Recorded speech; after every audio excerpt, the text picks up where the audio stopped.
Swaran Singh, I want to ask you very bluntly, at this stage, who do you think has their nose ahead?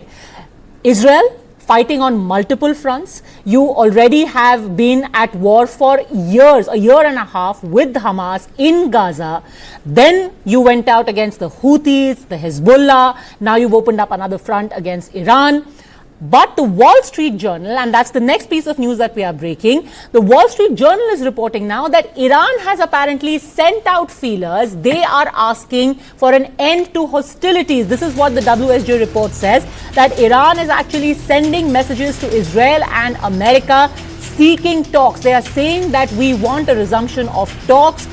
They have sent this message via Arab intermediaries, and the only condition they have put, they have said we are ready to talk if and only if the United States of America does not get involved in this conflict. Does this show some kind of weakness that they think they have been outflanked? Professor. Padmaja, I think in today's televised wars around the world, information warfare coincides and gets equal effort from parties in conflict. And the truth very often is very difficult to decipher. So both sides are also orchestrating, posturing in terms of information warfare on both sides. Apparently, it is understandable that given sanctions and alienation of Iran for last 3 decades plus, Israel, having support of United States, has much advanced technology and military prowess and has been able to deliver perhaps relatively more damage on Iran than Iran being able to deliver damage to Israel. But the prestige of Israel of being, impregnable fortress is also impacted by Iran being able to reach out and break that Iron Dome and so on. So I think in that sense, it looks like a lot of it is uncertain at this stage as to what it is.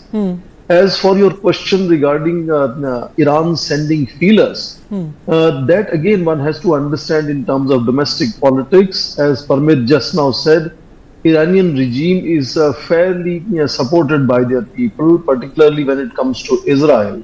So they are not in threat of being dethroned by a domestic uprising. Compared to that, Netanyahu, for example, who is, as you mentioned, opened several fronts against Lebanon, against Hamas, and now against Iran, apparently sees his political career coinciding with the wars that he is fighting, and end of wars would mean end of his political career, given the fact that there is a lot of disruption and discomfiture with him, not just with other parties, but also leaders within his own party. And in that sense, Iran sending feelers is yes, but also remember the foreign minister of Iran has put conditions very clear that no conversation for ceasefire will happen until they have satisfactorily done retaliation in their own assessment. Second, their sovereign right to continue with their nuclear research is not on the table for discussion. And so it's not Iran's unconditional, getting into requesting someone to get into ceasefire and negotiations. In fact, sir, if I may just interrupt you for a second, I want to quote further from the report. It actually quotes officials as saying that Tehran has told Arab officials they would be open to returning to the negotiating table as long as the US doesn't join hostilities. They also sent messages to Israel saying it is in the interest of both sides to keep the violence contained. But Iran has also reportedly told Arab officials it could accelerate its nuclear program and expand the scope of the war if there are no prospects of resuming talks with the US. How do you interpret this when they say we could expand the scope of war, given that they have already said, look, Pakistan could intervene on our behalf?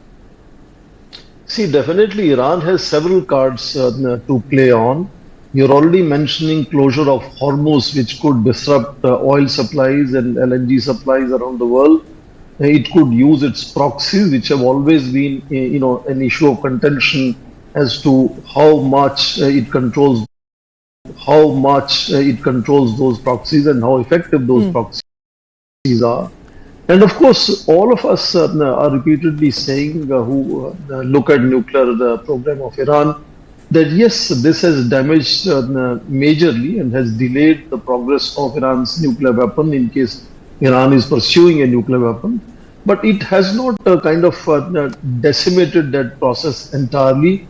If you look at countries around the world, look at history. No country's nuclear program was ever completely destroyed, except one case of Iraq being attacked in 1981 by Israel and Iraq not reaching out to make a nuclear weapon. Most countries are extremely conscious and ensure security of their nuclear assets. And in that sense, the damage may be rather superficial and at best will delay the program, particularly because of decapitating strikes on military generals and nuclear scientists. It could, sort of disrupt the progress. And most recent reports of IAEA, International Atomic Energy Agency, have said Iran has reached around 60% of enrichment, has uranium enriched about 300 kg to produce about 9 weapons potentially. But in disinformation, Israel is now saying that they were aware that Iran has already built 15 nuclear weapons. Similarly, Tulsi Gabbard recently addressing the Senate Intelligence Committee had said, yes, Iran is working in that direction, but it is still a long way to make a nuclear weapon.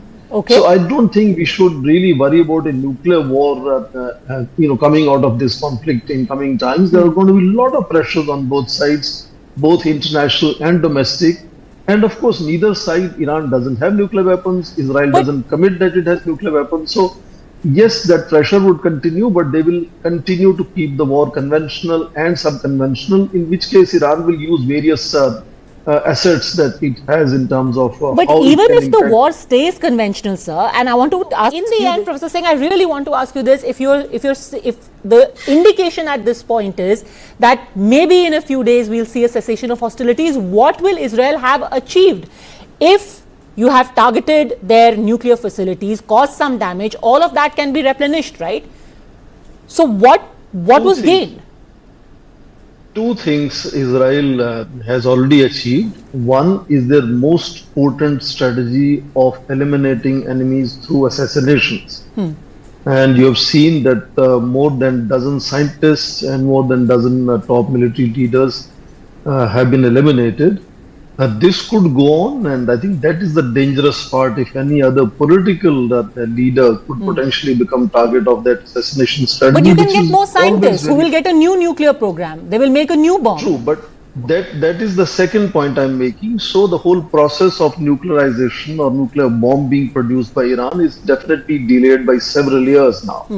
And that is the second game very clearly Israel has. Iran is trying to expand and complicate, just like Israel is trying to complicate in disinformation. Pakistani weapon was originally produced as Islamic bomb, so that could be the insinuation here that Pakistan could perhaps come to help.